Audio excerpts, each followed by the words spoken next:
A few kind of words of thanks first. Really, there's been, actually quite a small number of people doing a huge amount of work, and then a large number of people also making a lot of effort and putting a lot of their own time in to make the festival work. So I'm particularly grateful actually for Zhao, who has kind of done all sorts of bits to particularly make today work. So thank you so much, Zhao, for all of your efforts and your late nights and spreadsheets and Eventbrite things which I don't understand. So yeah, thank you. For those who don't know me, my name's Jesse, and today is actually sponsored by my employer, Falmouth University. So please do help yourselves to a little goodie bag at the back there. Please do take them because they're quite heavy and I'd rather not have to carry them all the way home. And also our kind of corporate sponsor for the festival, which is MPB. On your chair you will find an invitation to vote for the People's Choice winner this year. So if you are a photographer or you know somebody who likes photography, which is probably most of us in this room, there is a chance to get a £250 voucher for voting for your winner, which is obviously also fantastic for whoever receives that prize. So if you wouldn't mind taking a few minutes at some point today or later on, we would be very, very grateful for that indeed. I know a lot of people do want to kind of see bits of the festival today, and that might be a little bit challenging, but there also is a bit of time at lunch to maybe nip off to a venue or two. But we will be finishing absolutely at 4:30 on the dot today, and I will ask for a bit of help to kind of just clear away chairs and things, because we've got a band coming in straight away at 5 o'clock. So yeah, we will need to kind of be out fairly promptly then. But also you'll find in the packs is an issue of Source magazine, who've kindly given an issue to all of you, and they were quite keen to share an edition from a few years ago, which has got work by Leah Gordon, her Monument to the Vanquished project, which some of you may remember from last year, was exhibited at Rook Lane. Not last year, 2023. So please do have a look at that work, because it's quite pertinent, particularly to the last theme and what Andy is going to be talking about. So do have a look at that. And also, if you can't get into anywhere and you haven't seen it yet, please do pop down to the library and you can see Joanna Coates' work on the outside wall of that. But yeah, and sort of finally a huge thanks to our speakers, some of whom made kind of really big epic journeys to get here this morning, and yeah, we're delighted to have you. So yeah, thank you so much. They're all sort of scattered around, so I can't keep track of where everybody is. But yeah, today has been organised by Phil Hill and myself. So Phil will be taking over in a second, but I just wanted to say a few words really about today and thinking about the theme of the festival and why we're all here really. So if you wouldn't mind just indulging me for a couple of minutes and then I will shut up. But Poor Creatures might summarise how much documentary and reportage photography has, historically at least, rendered those who found themselves on the wrong side of inequality. As distinct from other media, photography and its practitioners tread a fine line between voyeurism, aestheticisation, and raising awareness of atrocities and injustices. This legacy has certainly been a concern of those who put together the 2025 edition of PhotoFrome, and when Phil brought the writing of William Cobbett to my attention, his phrase seemed like the perfect starting point for a discussion of both of our ongoing research interests.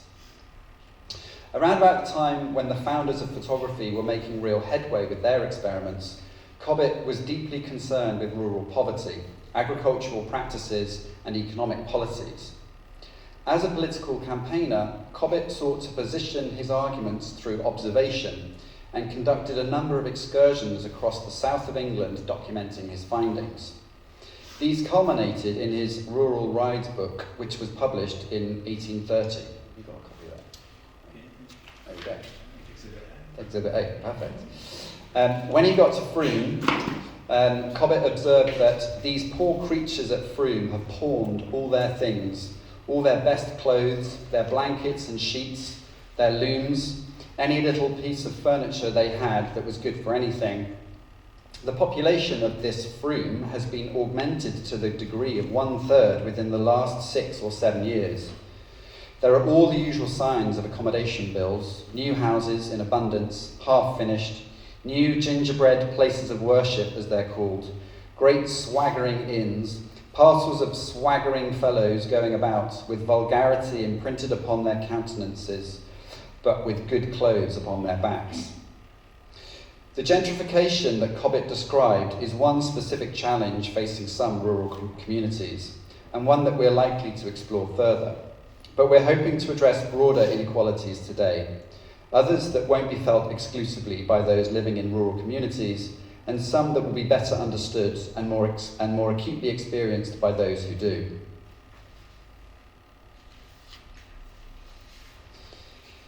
Inequality, and in particular rural poverty, has often been described as being hidden, both in terms of its conspicuousness, but also in terms of its representation. The topography of poverty is popularly associated with brutalist architecture, concrete and pollution. The backdrop of rural poverty is far more aesthetically forgiving and even aspirational. To what extent do we still believe the pastoral propaganda that a simple, uncomplicated rural life is inherently more virtuous than an urban one? How does photography continue to proliferate these ideas? In our first panel, Working in and Working from the Countryside, we'll hear from Tessa Bunney and Jennifer Forward-Hayter, who've first-hand experience of this and have represented this in their own work. Tessa's projects have also looked at coastal communities, and we're pleased that there is some representation of the issues faced by these communities within our discussions today. After lunch, we'll consider communities' collaboration and connection in the countryside, and what role photography can play, with our most local photographer, Naomi Wood, and Kirsty Mackay, well known for her use of photography for social advocacy and justice. In our final panel, with Andy Thatcher, Denise Felkin and Jermaine Francis, we'll be asking who owns the countryside, which might include some thoughts on how photography confirms or confers ideas of private or collective belonging and exclusion. As the only current UK festival not located within a town or a city, we're confident you'll share our view that PhotoFrome is the ideal platform to explore these ideas. Whilst these questions and concerns are overtly political in their nature, we respectfully remind delegates that the purpose of these discussions is to find, articulate, and assert photography's place within these discourses. And something I didn't mention at the sort of start was it's really important to Phil and I that today feels as inclusive as it can possibly be. So with that in mind, we are a small and perfectly formed group, and it's really important that if you do want to say something, you feel able to. Probably not when people are speaking, but during the panels, please do put your hand up. We are recording today as well, and that's really for the benefit of people who can't make it. If you won't be on video, the cameras are just pointing in this direction, and if you don't want your question or your comment or observation heard, it won't be picked up unless you're holding the microphone, but we hope that you would like to do that. So thank you very much again, and over to you, Phil.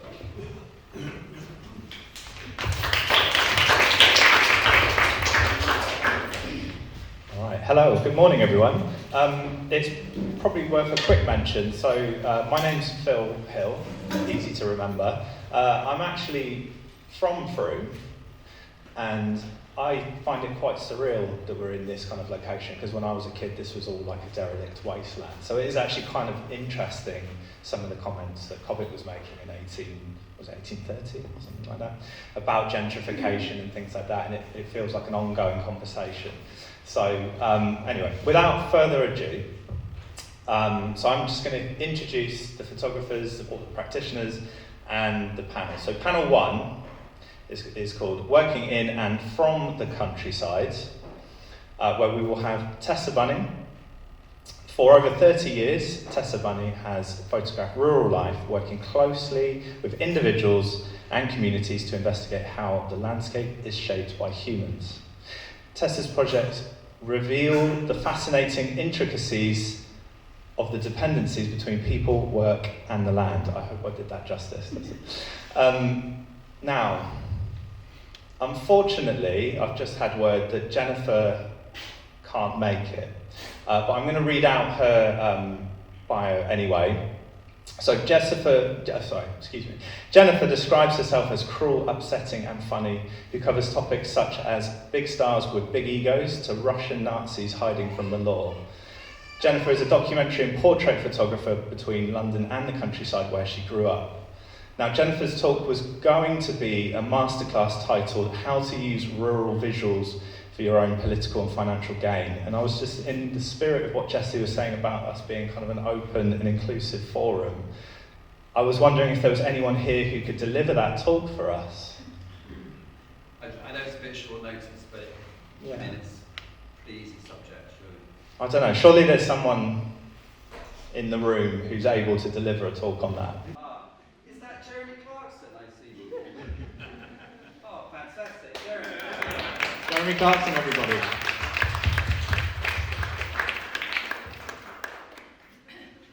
Great. Go on, I need some BBC interns here, Phil. Can you click this? Hurry up, hurry up.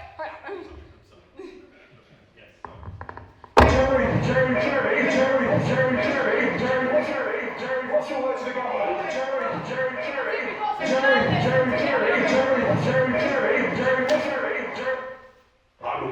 I'm here to support farmers. Why are you here, Mr. Clarkson? I'm here to support farmers. So it's not about you. I'm here to support farmers. The fact that you bought a farm to avoid inheritance tax. I'm here to support farmers. You told the Sunday Times in 2021 that's why you bought it.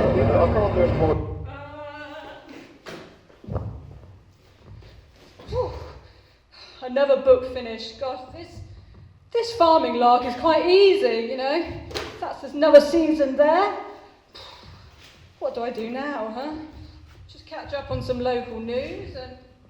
Oh no, this can't be. How will I make money now? I know. I have to become a photographer. £144. I know. I just present another TV show. That was a lot slicker. Give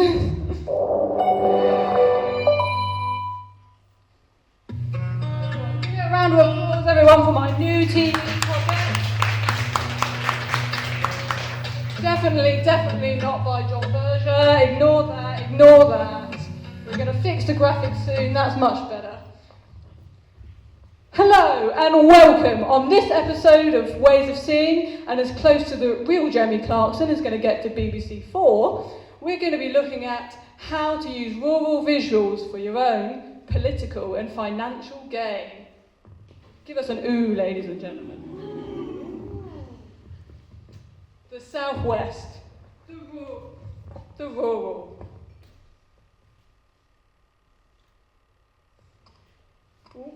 Frome is a de-industrialised territory distant from London and the seat of governance. That means, like some offensive racial stereotype, nobody here does any real work. Look around us, there's no computers. The countryside is merely a place for caravan holidays and, well, more holidays.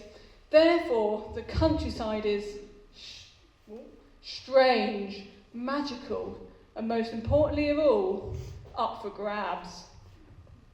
By using pop culture, like you might Ooh. This is BBC budget technology, this is.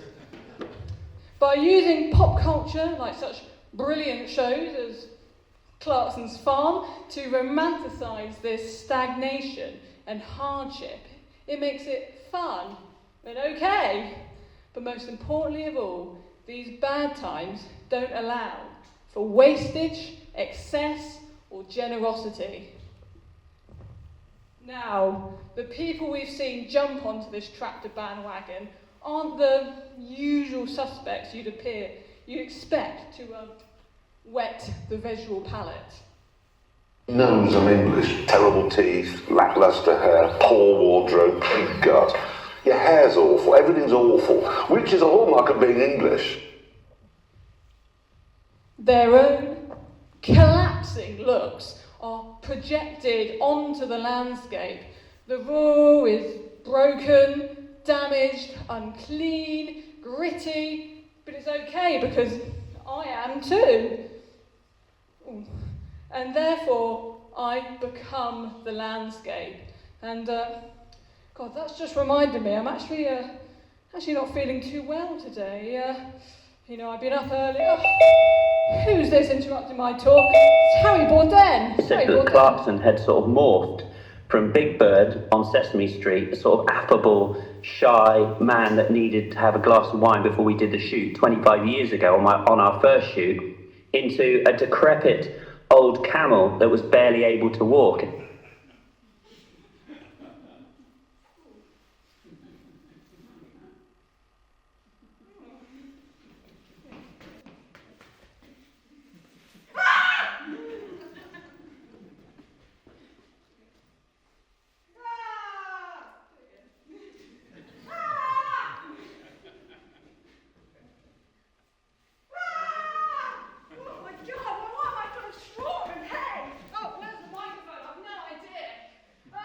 Maybe I'm not a real farmer after all. Maybe I'm just a scarecrow. Give us an ooh or a laugh or something. The Clarkson persona is not an act. He was curmudgeonly from start to finish. Where is Harry? Is he at this photo festival? Anyway, you can just exaggerate that by throwing on the worst pair of trousers I've ever seen in my life that look like a plate of baby sick and a rather fetching, if tight-fitting, jacket. And suddenly, ooh, these are your established anti-establishment. You might see some familiar faces there. Now, the normal Jeremy Clarkson would now, at this point, end with some semi-soft, sentimental summary set to the backdrop of some 70s rock ballad. But I don't really see that here. I attended the first farmers' protest in London, and it was a day spent watching Nigel Farage attempt to carjack any tractor that stayed stationary for long enough for him to scuttle up. The crowds, which were impossible to penetrate if you weren't knocked out by the smell of fawn-proof wax first, were dotted with flags for UKIP, Reform, Tommy Robinson, two-tier policing, and all far-right conspiracies. It was like some terrible, ghastly version of Glastonbury, or as I like to call it, Glastonbury. Now, thousands and thousands of years ago, there was a huge uproar about the brand new Jaffa to Jerusalem railway, and I bet you're glad I've chosen this image to stay on. Suddenly, Jerusalem was a modern place with working class people who could do their jobs with some degree of comfort. This biblical, ancient site was now too commonplace for British tourists. And today, we're running out of Jerusalems. We've got Frome left and Chipping Norton, fantasy playpens which look more like period dramas. His rights to equal treatment as a citizen and taxpayer, the countryman has to forego many of the comforts and even decencies of life enjoyed by the town dweller. The reasons for this may well be looked for in local government and local finance. Now that was filmed in Chipping Norton just a week ago. Now, I don't want you to go away too depressed. We have the rest of the lectures and you've all taken time to come here today. So, like I've been saying, we live in this divided time. Give us a cheer if you hate Keir Starmer. See, we live in divided time. So, now I said Jeremy would normally do a little song at this point. So I want us all to have a sing-song together, okay? Don't worry, we should all know this one from our boarding school days. But first of all, I'm going to need a volunteer. Anyone would like to come? Just sit on the stage. I promise I'm not going to hurt you. You will have to do a shift to the Amazon warehouse afterwards, though. So anyone, Phil? Come on. Give him a round of applause, ladies and gentlemen.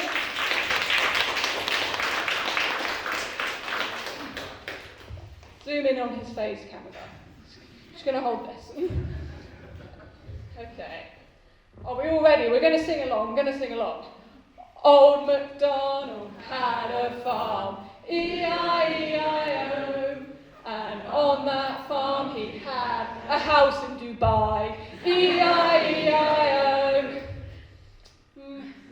I think a few of you sort of lost it there, that lyric. Maybe, you know what? I think we've got a few locals in, Phil. So luckily we did prepare this for you earlier.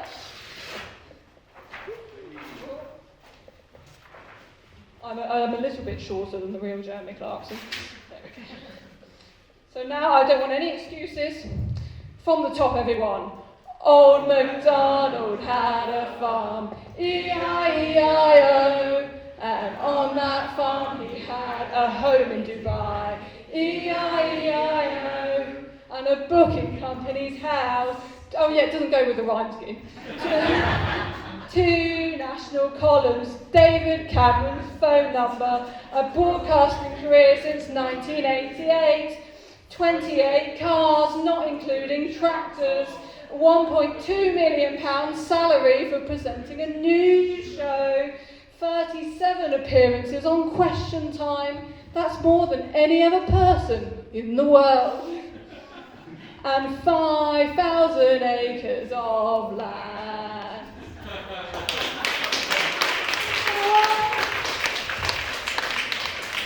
Thank you, that's all from me. I'm going to give you this one. And then keep it up because I'm coming back.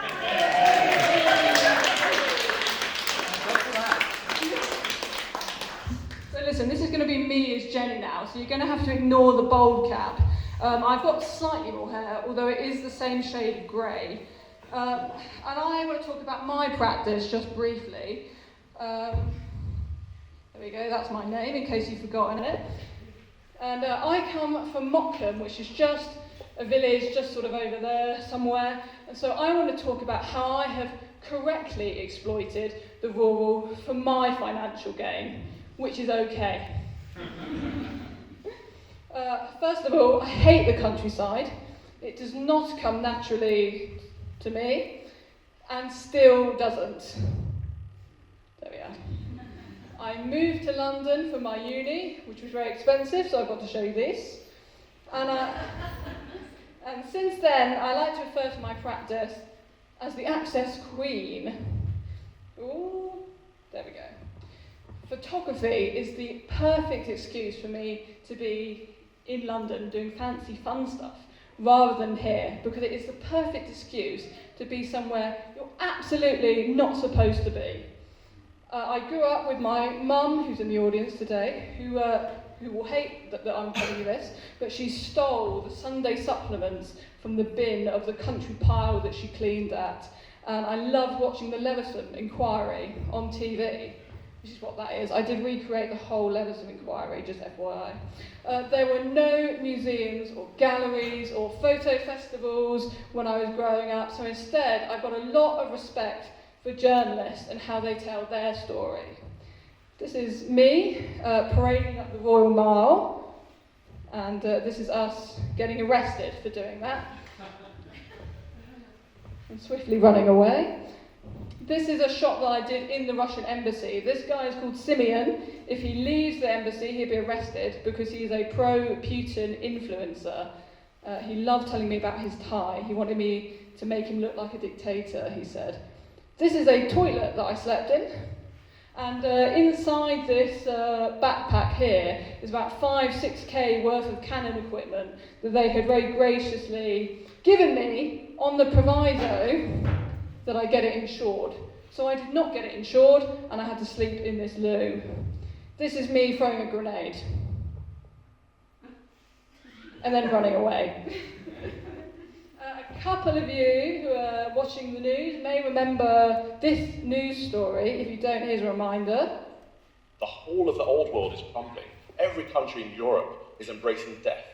So God bless all of you for what you're doing. Please keep doing it. I hope that it can encourage you. And my heart goes out to you. God bless. Yeah. This is me a few months earlier. Nobody take a fit picture of this without the context, okay? I spent a really long time with him. He's a very shy figure, a poor public speaker, and obviously has a lot of insecurities going on, if you couldn't tell by that video clip of him. And so eventually I got these shots of him at his home life, in his churches, in so many podcast studios, actually unbelievable.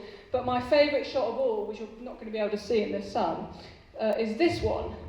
This was on a free 4-day Christian retreat that we went on together, which was incredibly boring.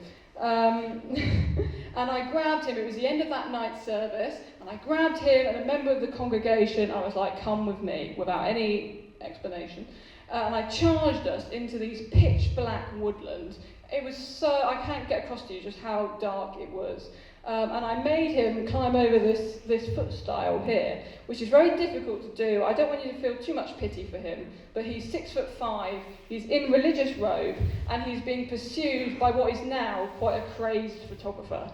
But I made him do this, and I just shot into the darkness for him to do this. And I just love to imagine someone nearby, or a camper, or whatever, looking out into the beautiful starry night sky, this black landscape underneath, and then for a split second, just this demonic priest appearing out of the darkness.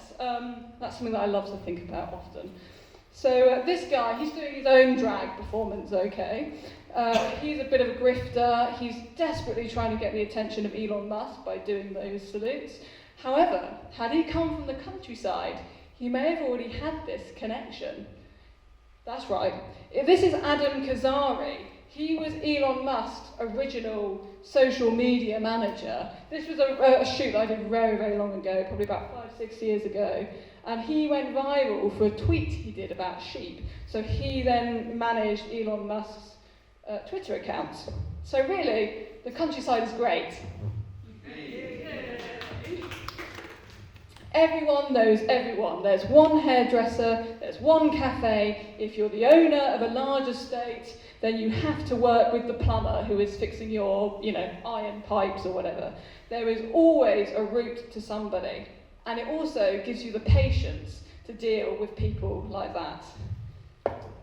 You may have also noticed, oh yeah, I've skipped ahead. As a photographer, or anyone in the arts, which I assume, most of us here today are in, you have a greater responsibility to make use of your time. We're not farmers, so we've got to we've got to create something that is better than food, which is very difficult. I love food. And it's not just about this access. You may have noticed, I really, really love using flash. There is some beautiful flash there. If you're not blinded by a shoot after me, then I've done something wrong. And this is how I like to create my land. So one of my favourite photographers, Larry Fink, he's got this great quote. I exaggerated the angularity of the flash to create valleys. Mountains and valleys and crags and nooks inside the picture frame because of the light fall off. And I'm going to show you a few more examples. Everyone loves this picture. This is Alfie the dog, which I'm sure you all wanted to know. Some more flash there. Now, it's my great belief that in order to shoot any type of imagery, you can't be scared or intimidated by your surroundings at all. That applies to all good photography, not just naked YouTubers. If you have a wedding photographer, you want them to push your annoying second cousin out of the way that you didn't want to invite in the first place in order to get your first kiss shot, not be hiding at the back of the room.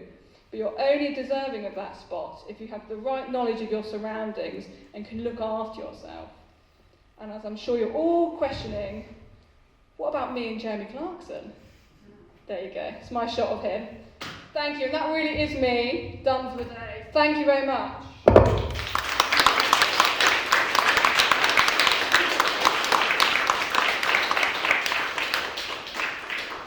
So I'm going to talk about one piece of work that I've done, but just to say that I grew up in Somerset. I lived here for 19 years in the same house, and my dad still lives there now, and I moved away and I never wanted to come back. Sorry, Somerset. And I ended up eventually living in North Yorkshire, where I've been living for over 25 years in the countryside on the edge of the North York Moors, and a lot of my work has been in around the north of England. This is a piece of work that I started in 2022. And just to read out just one sentence, on the 25th of September 2021, the UKD Orca dredger was brought in by PD Ports to undertake 6% of its annual dredging quota at the mouth of the Tees estuary and dispose of this dredged material in a spoil site located 7 miles off the coast in the North Sea. This piece of work is about what happened after that. So very small writing, but I was lucky to receive the environmental bursary from the RPS and TPA to do this work, and I used that money to work with a local writer. Without this support, I wouldn't have been able to pay them to do that, so I'm very grateful for that assistance. To just put it in context, prior to working in the North Sea, which is obviously nearest to where I live, I did a 5-year project in Morecambe Bay working with fishermen, and these are the kind of fishermen that didn't go out on boats. They went out on tractors and quad bikes and walked and did various kind of forms of niche kind of fishing and cobbling together a kind of living with lots of different things like cockling, mussling, shrimping. And so I was quite kind of familiar with working with fishermen. It's quite challenging for me. I don't come from a fishing background, and I was inspired to do this because I met a fisherman, and that's how that started. So this was kind of finishing as I kind of, well, it kind of isn't finished, to be honest, but that's another story of like being a photographer. You never really finish anything, or I don't anyway. And so again, this Save Our Sea was really inspired by meeting someone, and the someone that I met was this guy called Phil, and so I was out on the coast. So I'll just go back to say about the location of this work is from Hartlepool down the coast to Whitby. So there's lots of small places in between that you may have heard of. Places like Saltburn, that's where this was taken. Mask by the Sea, Redco's obviously a well-known one. So these photographs were taken all along that bit of coast, and they were inspired by meeting Phil. So I remember hearing about the pollution incident and kind of not forgetting about it, but like kind of thinking, oh, that's a bit kind of concerning. But then when I had gone to this beach to collect some seaweed, like you do, I saw these people in the distance, and I didn't know what they were doing. I used to have a studio space in Saltburn, so it's a familiar place, but I'd never seen anyone collecting anything from the beach. And he and his brothers were collecting winkles. So then when I spoke to them, they were saying that they had a license to do this, and they did it you can only collect them when the tide's really out really far, so like 4 days a month. But then they went on to tell me that they were also lobster fishermen and how this pollution incident had affected them. And basically they said it was like a light had switched off overnight, that they had gone out on their boats as usual, and there was just nothing.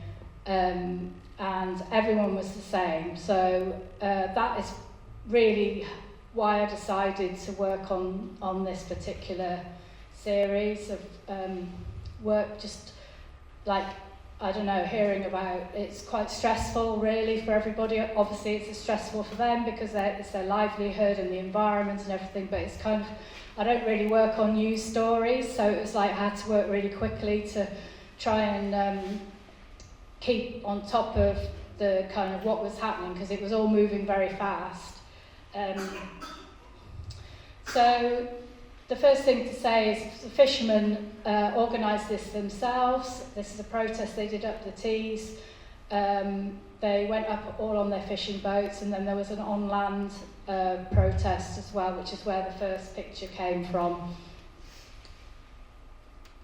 I'll just go back to that. There wasn't many press there. There was a bit of local press, but really, like, no one was really that interested. I didn't really believe it was something that was really happening or had happened. So I then went, I had to try, I didn't know any fishermen along this coast. Anyway, cut a long story short, I went to Whitby and went to the harbour and spoke to them about what was happening. And this is James Cole. He's one of the kind of fishermen that's worked many generations in Whitby. And Whitby was kind of like the limit of where things were changing. And we went out, so I kind of saw it firsthand exactly what happened. So they go out 6 miles and then work their way back. So they have different sets of pots. It's the first time I've ever been on a proper fishing boat with a lobster thing. As a photographer, it's quite challenging because it's quite rough and you have to hold on to the pole and try and take pictures and everything as well. But anyway, we'd gone out 6 miles and there was like the normal kind of amount of lobsters in their pots, and then we worked back, and as they got their different fleets, you could visibly see there was nothing. There was no other little creatures, there was no lobsters or anything, no crabs, nothing. So that was, at this point in time, it was a few, so the lobster season is generally from, say, kind of April till Christmas. So this was then at the beginning of the lobster season in May. So they didn't really have a clue what had been going on during the winter, really. They bring all their pots in, so this was the first time they could see what was really happening. Another fisherman I worked with quite a lot is Stan. He's from Hartlepool, and he became a kind of spokesperson for the group. They set up their own group, North East Fishing Collective, which was a group of fishermen, one representative from each kind of port or area where a lot of the boats go off the beaches and stuff, and they grouped together with other people like marine biologists, environmentalists, and scientists, and various people like that. And I can honestly say that in the past, I would say that they would tell you that they don't get on together, they don't believe in science, and they don't want to work with scientists, and people don't think highly of fishermen. Generally, their kind of philosophy in general about the environment and things like that. So for them to work together for a common cause was quite a kind of unusual situation to be in, and it worked really well for a bit. And anyway, so Stan goes out from Hartlepool. This is where he lives. He lives in one of those houses along there. It's the Headland. It's a historic part of Hartlepool. And generally, he has a small boat and he would fish in this area here. But basically what happened was this became a dead zone, and still even now there's no fishing going on there because it hasn't recovered. So we're talking like 3 or 4 years later. So the fishermen, when I worked with them in Morecambe Bay, the one thing I did note about fishermen in general is they're very kind of, if it's not working, if they can't find that type of fish, they'll go and find something else. They're quite adaptable and things. So basically all the fishermen, what they were doing was just going out further beyond the dead zone. So the dump was 6 miles out, so they went beyond that. And of course this is very difficult for them because they're small boats. Some of the boats can't go out much further than they go. Stan's wife would watch him fishing from the wall along the kind of edge of the town.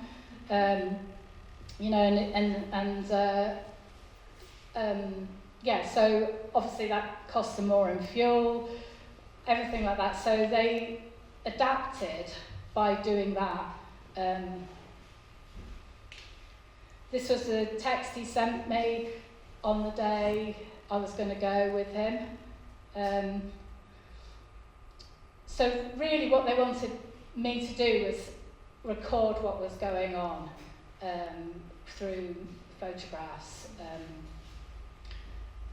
as evidence, I guess. I've worked 5 fleets of 3 lobsters and a slack half basket of crabs 7 miles north of Hartlepool headland to get out the way of the Tees. So really, that kind of says this is right, so early 2022. And then this is Jamie, who's another Hartlepool fisherman. At this point in time, he worked with his dad and his 2 brothers, and they had a couple of boats, and they all went out fishing. So now Jamie's got a job as a plasterer. The other 2 sons gave up fishing immediately, and the only person still going out is Wid, who is their dad, who is just crazy. He will just go out any weather on his own, miles away, just to catch, just to get past the zones of and try and make a living that way. The family I worked with in Redcar, this is James Race. So he's multi-generations of his family have been fishermen. This is part of his family album. So the interesting thing about him, he's a very good storyteller, and he'd share the stories about how his father had gone out with scientists in the 1970s up the Tees taking samples, because fishermen quite often get jobs to do things like that with to collect samples for various things, and they said at that time that the sediment should not be disturbed. So even then they knew there was something in there that wasn't right. So these are some of the photographs of his father and him when he was younger. His son is also a fisherman, but the way things are, he also has a job as well. He works as a fireman, but he really wants to kind of do more. So just from another trip out a bit later on. So the way lobsters operate, apparently, is that the crabs tend to be in a certain place, and lobsters kind of go out to sea, and so they kind of wander back in during the summer, and that's when they can catch them. So they were still able to make some kind of living from the lobsters that walked in, but what they're concerned about is the small lobsters. There's nothing much in the pots apart from lobster, the big lobsters that have walked in. There's no little starfish. I mean, this is kind of very unusual, to see so little other sea life. So I can't remember what I was going to say now. So what they're concerned about is the future lobsters, the future fishing. Okay, so they've got some now, but once they've all walked in, what's replacing them? This is another fisherman in Mass by the sea. So this is a really kind of small fishing place. It's like there's a road going down to the sea which has a load of old tractors, some of which haven't been used for a very long time, and a few small fishing boats. So again, he's a young fisherman who would like to do full time but has to have a job as well.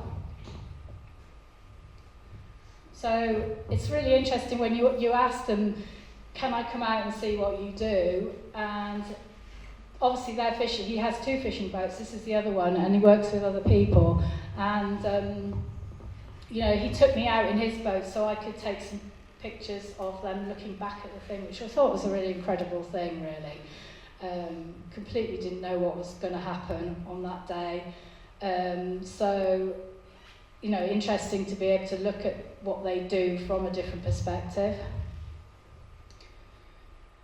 So while all this is going on, the North East Fishing Collective are meeting and planning, how are we going to tell, they're not happy, basically, with the DEFRA, the IFCAs, the fisheries, all the people that they feel that they're supposed to be supporting them and not supporting them. They're not trying to find out, in their opinion, what's going on.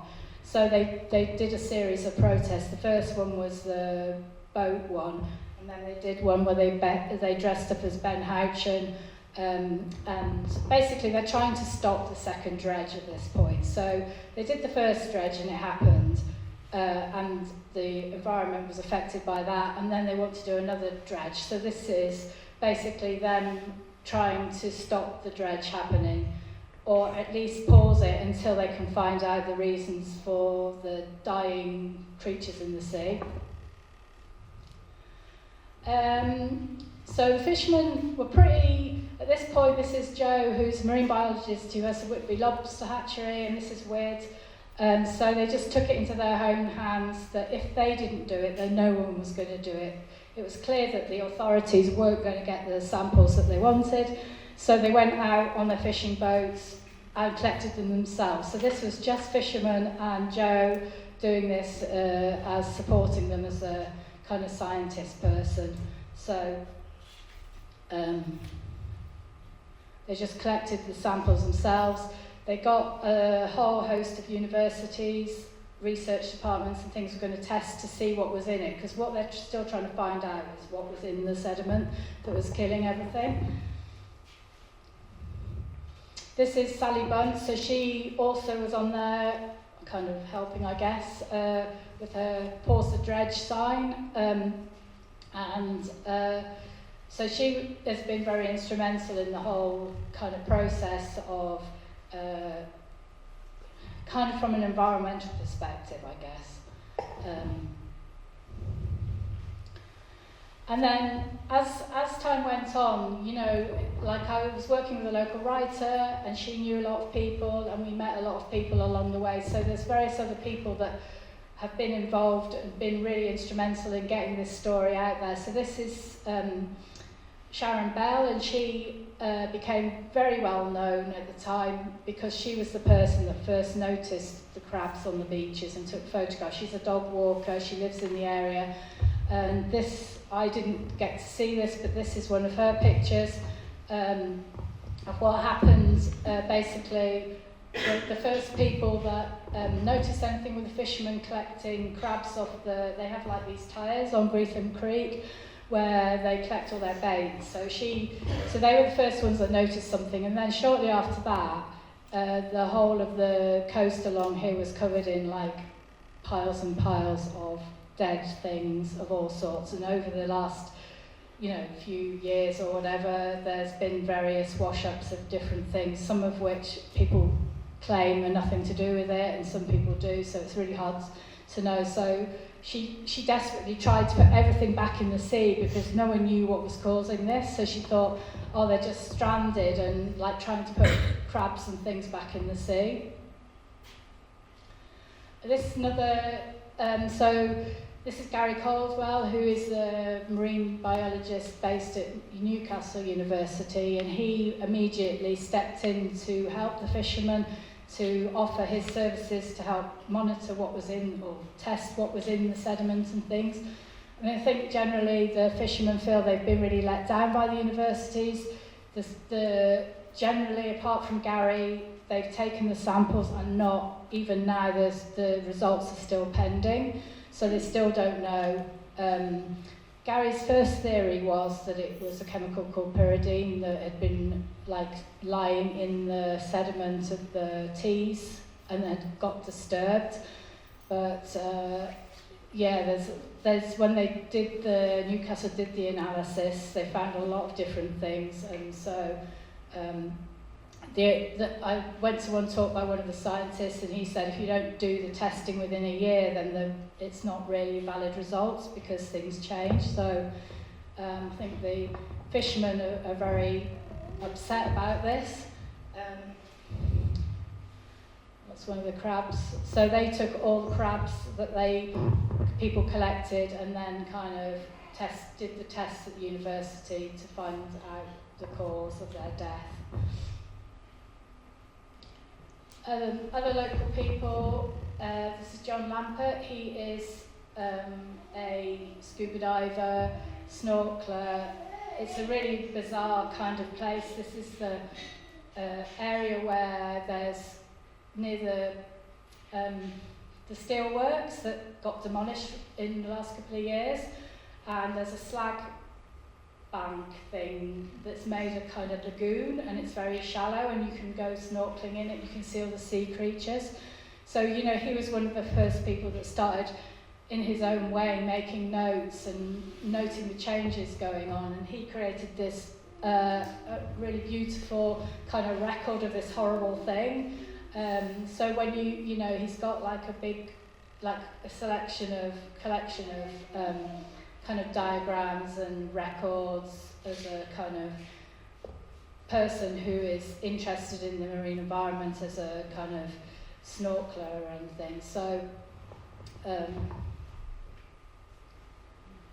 So this is back to in Whitby, where this is Joe, who is the marine biologist that is now running the Whitby lobster hatchery. At the beginning of all this, before this kind of all happened, he decided he was going to raise money to set up a marine centre in Whitby in the old fish dock, and part of that would be a lobster hatchery, so that the idea was that the fishermen would give back baby lobsters that hatched in the hatchery to replace the ones that they caught as, for food. And so the fishermen have special licenses to bring in like a buried hen, which is what this is called in fishing terms, so a female lobster with eggs.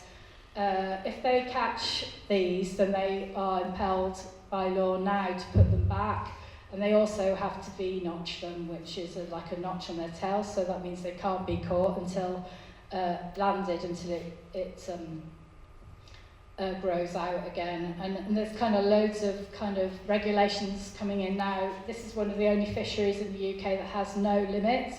You can put out as many pots as you want if you've got a license, and you can you can put as many as and you can bring in land as many as you can. But now they're talking about pot limitations, so the most they'll be able to put out is 1,000. And then obviously most of the fishermen I worked with are anywhere near that amount of pots, because they've only got small boats. So and then the V-notching was optional.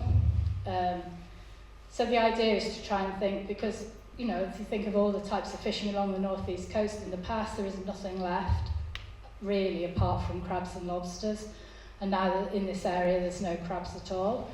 The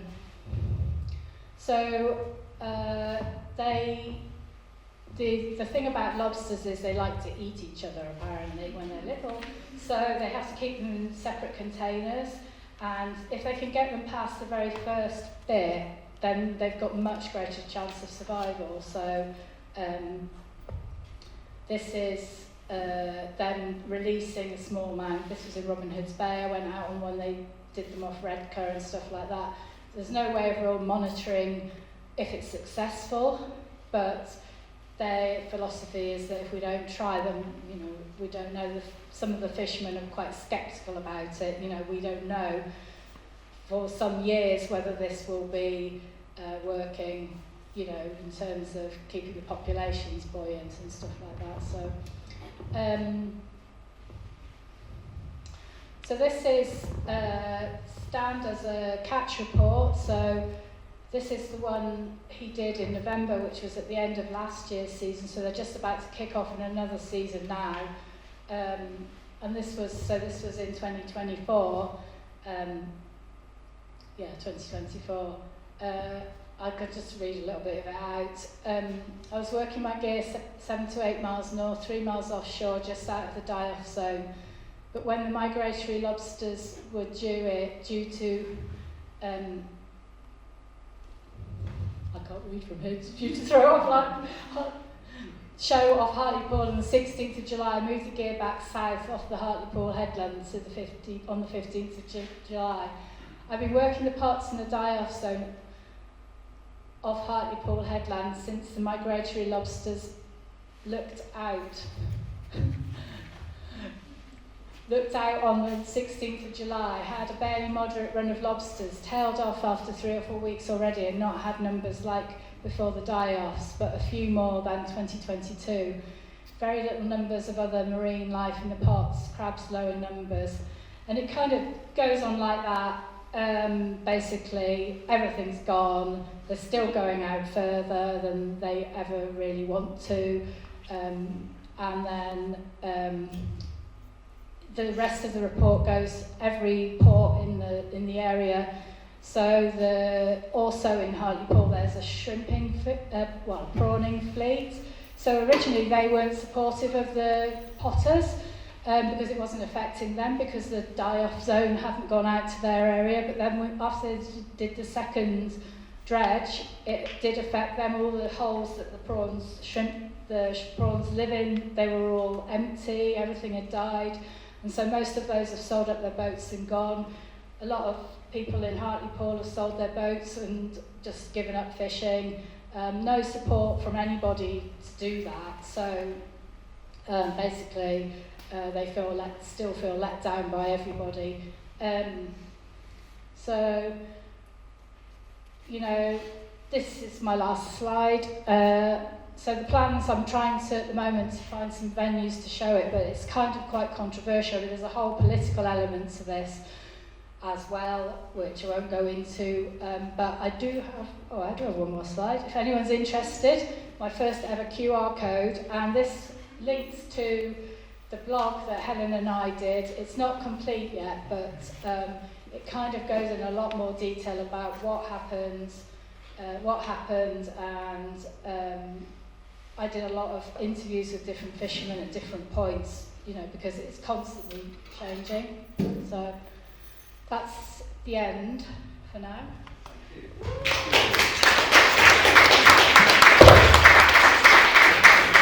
How was that for you?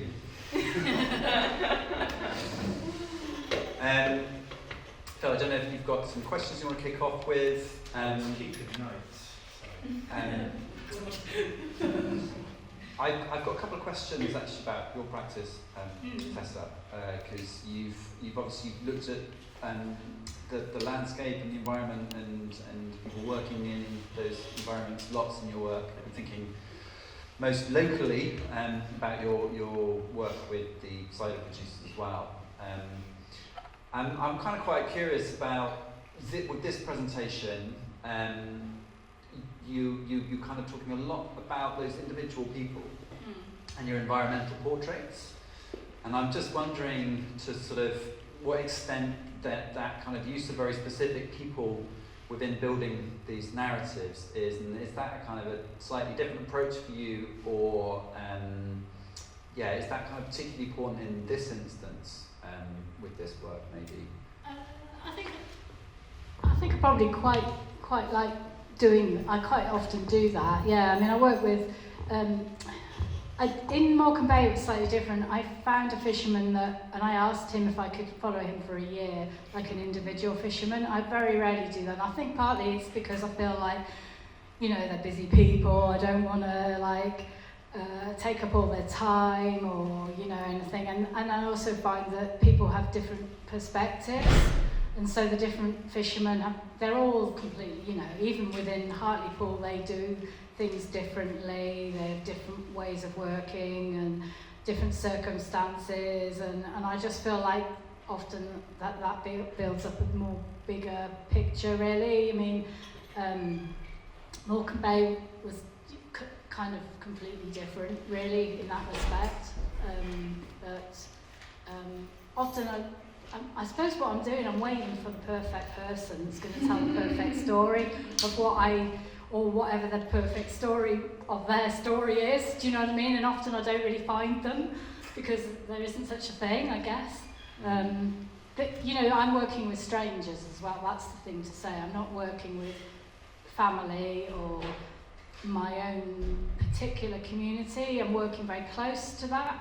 You know, like cider makers, a lot of them were in the village I grew up, and I knew them from my childhood and my teenage years and things like that. But really, there's mostly I'm working with strangers, which is kind of like not so common these days. Really, people tend working more closely with people that they know.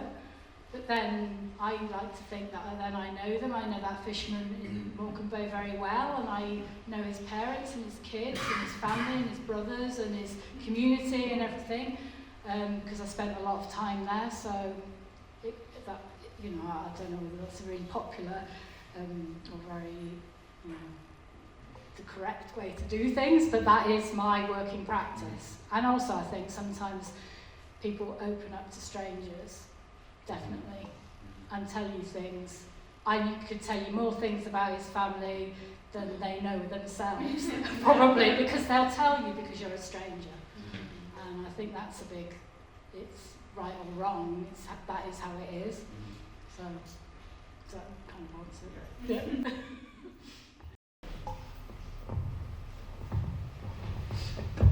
Right, yeah, so you kind of going from that actually. Sorry, I've referred to my notes. Because there's a lot about sustainability there versus like those traditional jobs. I think, you know, farming and fishing are quite traditional job roles that are like heavily impacted on political decisions.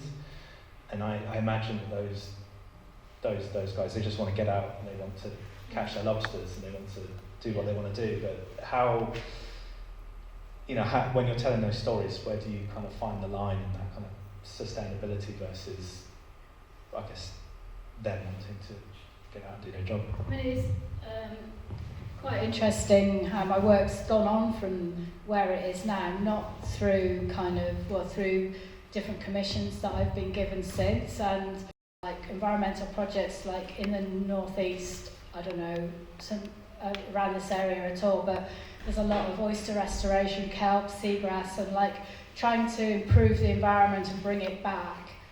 So I asked one of the fishermen what he thought about that. So Gary's proposing to them, okay, you can still go out in your boats, but you can't fish necessarily. And they just go, oh, we just want to catch fish. And if I had £10 for every time I heard that, you know, we just want to do our job and we want to do it how we want to do it, and we don't want to, we've got all these people monitoring us all the time and we don't want that.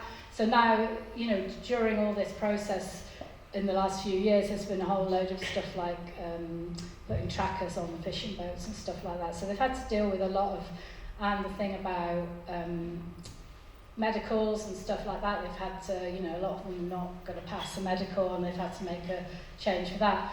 But, so then, anyway, so I've been working in South Shields on a project about oyster restoration, and it's very interesting, you know, to look at it from the other perspective, working with a DEFRA-funded project that's trying to recreate an oyster reef out on in the North Sea, where there would have been in the past before we ate them all. So it's interesting because then you work like talking to fishermen and they're trying to make relationships with fishermen and they just think it's absolutely preposterous. What is 10,000 oysters actually going to do? It's going to do nothing. Why are you doing it? You're wasting all this money. You know, so their perspective is completely opposite. So it's kind of interesting to kind of work on those kind of different projects that kind of meld together, you know, that there's an oyster thing, what do you call it, nursery underneath Hartlepool Marina. The one I've been working on is under Roker Marina, but they're the same basically. So they're just trying to work out how they're going to improve the quality of the sea for the future. I mean, obviously we've got loads of pollution coming from sewage pipes, everything going into the North Sea, and then the boats. Those two ships that crashed, of course, a massive pollution incident as well. Well, not a massive one in the sea, but lots of nurdles and moulded plastic and burnt bits are all washing up along that coast now as well. So there's a whole multiple things going on. So, yeah. I guess I'll segue on. Yeah, no, really interesting. I really like your environmental portraits. They're really great photography. Right, I guess we should ask Jeremy. Are we how are we addressing it? Whatever you fancy. Okay. Whatever floats your boat. Kind of brings me on to the question I wanted to ask actually. But before I do that, I just noticed as well you've nailed the whole watches and bracelet thing as well. I was hearing him talk about that. Say that they do that on purpose because it draws attention to these super fancy watches that they effectively are product placing in their TV shows. Which actually, so I was listening to it was a podcast about filmmakers, and they were doing a film about I think, to be honest, I think it was about Nazis essentially. But like the question put to the filmmaker was like, what happens when you represent what you want to critique? At what point do you become part of that representation? So my question to you is like, well, so you obviously take on these personas, you did the Leveson inquiry stuff as well, like how is that, like, well, I guess a similar question to Tessa, like where's that kind of the line or... But I think it's really important, and there was a great article by a journalist called John Domenico for The Shot, who was like, the right wing are playing checkers and the left wing are still reading the instruction manual on how to play chess. And in a perfect world, obviously, it'd be great if we could all agree, the media and all of us, to ignore people like Nigel Farage and Elon Musk and these people that are intentionally provoking kind of anger and disillusionment and stuff, but that is never realistically going to happen. They're always going to be grabbing those headlines or those tweets or whatever. So the only way is then to face them head on and figure out what they're doing that is so appealing to so many people.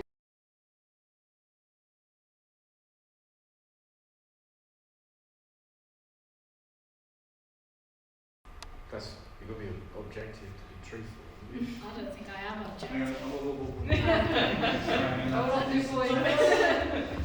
I don't think I am particularly objective. I'm totally, like, I fell out with someone terminally over this project because they said I wasn't doing both sides of the story, because I wanted to do the fisherman's story, because I was working with fishermen, and like I feel like that was the story I wanted to tell, and I'm not a photojournalist as such, so I don't have to do that anyway. I don't know, I just felt that I could have told the story more wider story, I guess. So I'm totally, like when I'm making these pieces of work, I'm totally with them. So yeah, it might not appear that way. I guess it's a kind of way of, also, I don't necessarily believe everything they tell me either, so it's kind of like presenting their perspective, even though I know it might not be entirely, it can be manipulated quite easily, the stories and things, so, I don't know. Yeah, I agree with you. Photographers we're just a bunch of liars. And quite narcissistic, because what you're doing by taking a photo is you're saying, this is the frame that I am showing you, and no other thing outside of the frame is important. And I'm going to take this and I'm going to print it, 6 foot high, and I'm going to show it to everyone, and this little point of view is the most important and beautiful point of view ever made. So I think you've just got to lean into that and be aware that you're not ever going to be able to get the whole truth, whether it's in terms of access or in terms of meeting the right people either, and how it's presented, so you're never going to get a full picture of anything ever in the world. So lean into it. And I'll add as well, when I'm off your point of disagreeing with people, photographing all these sort of ugly, horrible people, it's quite easy with the Nazis because they also agree that women shouldn't have an opinion. So they've never asked me my intention. I just turn up, I cover up my hairy armpits and I go to them, and they've never ever once asked me for my politics at all. And they've told me so much crazy stuff. without checking who I am entirely. So I've got lots of secrets and lots of financial records that I've got in a little folder that I'm waiting to burn the bridge for. Who's next? We need another question person then. We need another question. Any other questions? I could pick on some people. I know some names in the room. Yes. Sorry.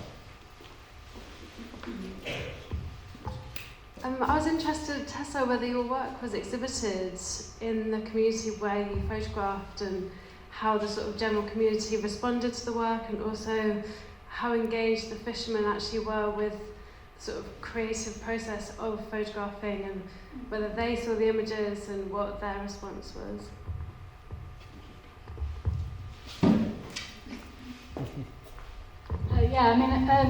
In Morecambe Bay, the work has been exhibited in the local community, and that's the only place I've exhibited. So I set up a kind of collaboration with the Maritime Museum. We paid for half of it each, basically. And then it's just gone, it's been in the shopping centre in Morecambe, it's been in Village Hall on Sunderland Point, which is a small fishing community. And that was a really, really positive experience to do that, really, you know. And I met new fishermen, and they came and sat with the exhibition, and I had a really good response to it. You know, people had messages if I wasn't at the museums from father and grandson. It's so great to see us both on the wall together, because, you know, we know that this is ending with, you know, in Morecambe Bay they have a specific problem with permits, 20-year waiting list, so young people are not going to do it. So they really had a really good response. And with this Save Our Seas, I haven't exhibited it yet because I don't think I've really said, but basically everybody's fallen out. So I'm speaking to everybody. No one's speaking to the environmentalists. The marine biologists are completely, you know, because the scientists didn't do their jobs. The fishermen, you know, feel let down by everybody. I mean, you know, in the end, making that work, they decided who was going to go on their boat. So there's someone making a feature film about the story, and one fisherman said, I don't want her on my boat, or anything to do with her on my boat. They made those decisions, and they invited the people they wanted to go. And I think because I'd got to know them quite early on, I kind of got a really good position to be able to go and keep on following the story. And then, you know, who's going to be invited to the meetings, and, you know, finding out about everything. And so I'm kind of like been really busy with other work and kind of ignoring the fact that I need to exhibit this work. We're going to show it at the Lobster Hatchery, somewhere in Redcar, somewhere in Hartlepool, but it's quite a political hot potato up there, and I don't know whether the gallery space in Hartlepool can do it because it's council run, and it's just like really, I kind of concentrated on what was happening and responding to that as quickly as I could, because it was like an ongoing quick, you know, it's a thing, and it's still happening now, but they're not doing the protests because they've lost faith in everything, really. And, you know, at the beginning they always said we're fishermen, we're not protesters, you know, and they really had to go out of their way to kind of become someone that they weren't, to tell their story, and then they feel like, you know. So anyway, the photographs have been used by the fishermen if they needed any photographs for press or anything. So they had full access to anything I made.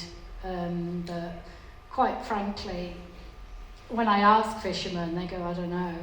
You know, so it's kind of hard. So I feel like, you know, I'm speaking to Stan, and he's suggesting things in Hartlepool and stuff like that. So hopefully we will. The idea was to do that, but I'd have to raise more money and things, and I haven't done it yet. But I do know.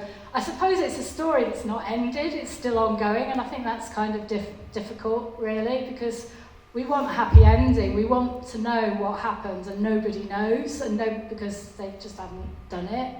So they're still in the same position, really. They don't really know what happened and what the cause was and what anyone's going to do about it, because no one's doing anything. So they're just carrying on dredging and just carrying on with the stuff. So, I mean, I feel like I do get a fairly positive response generally, but I don't really go as far as allowing them to choose exactly which pictures, but I would pass it by them, and if there's any they didn't told the story they didn't want to tell, and but I might work in a different way for this, I guess. I might do it with them more collaboratively than I perhaps have done in the past. Okay, thank you both. I know we're talking more about collaboration in the next session, but I was sort of struck by the contrast between some of the things that the pair of you were talking about. Collaboration, I remember, Jennifer, when you were telling me about your experience observing Nigel Farage, just sort of desperate for some publicity and some exposure.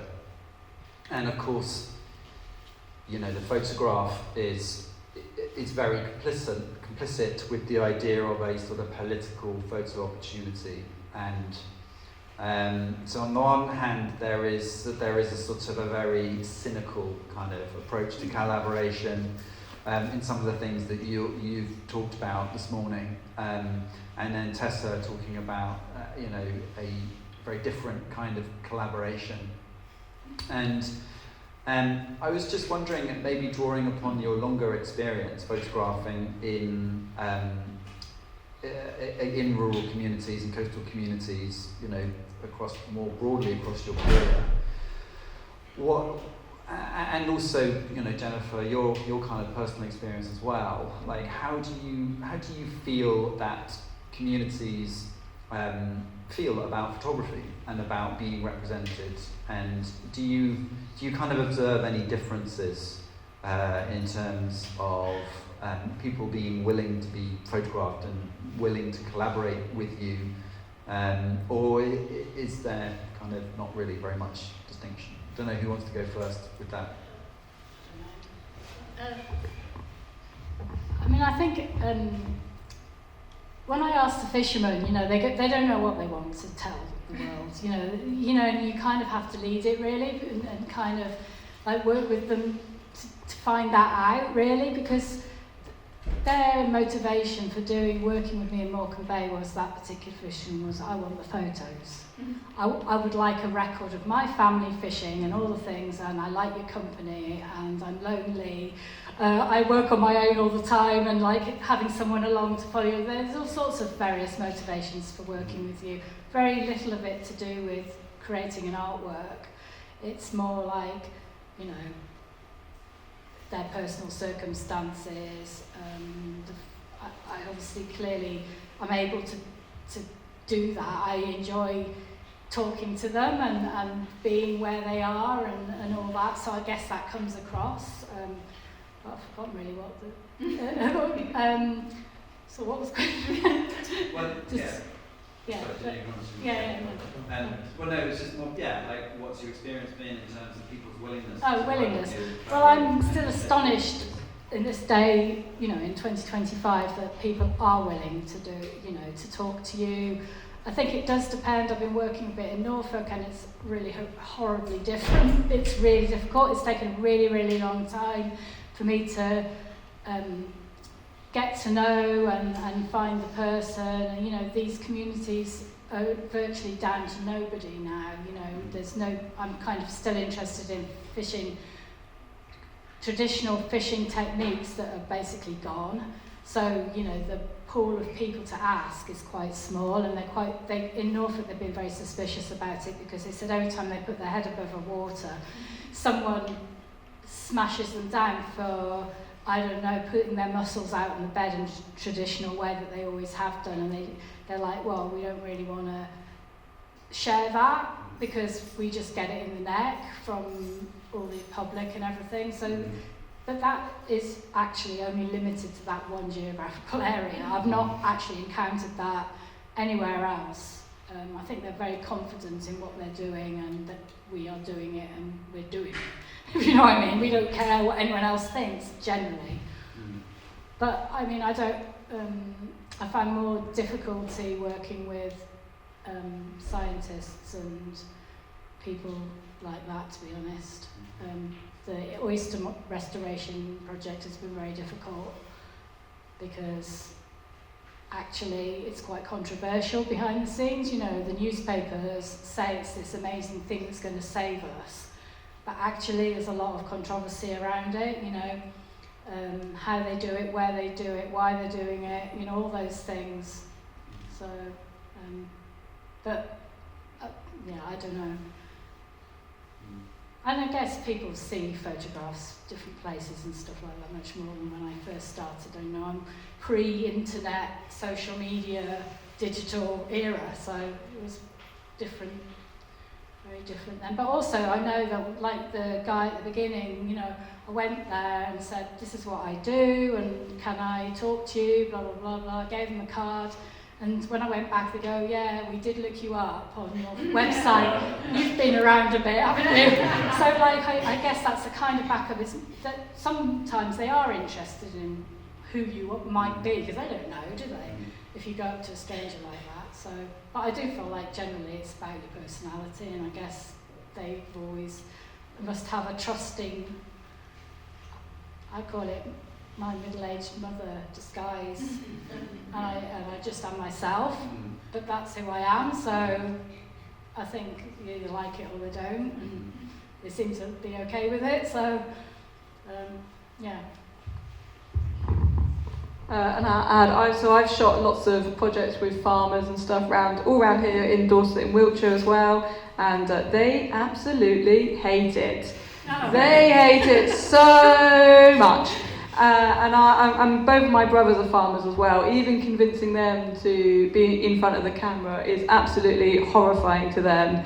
And even mobile phone pictures or something, they're kind of, even when I go and put on my socials or whatever, they're so terrified that the wrong person will see it and think that they're mistreating an animal, or that they've got unsanitary conditions or whatever, even though it's just a normal farmer, so they're fine.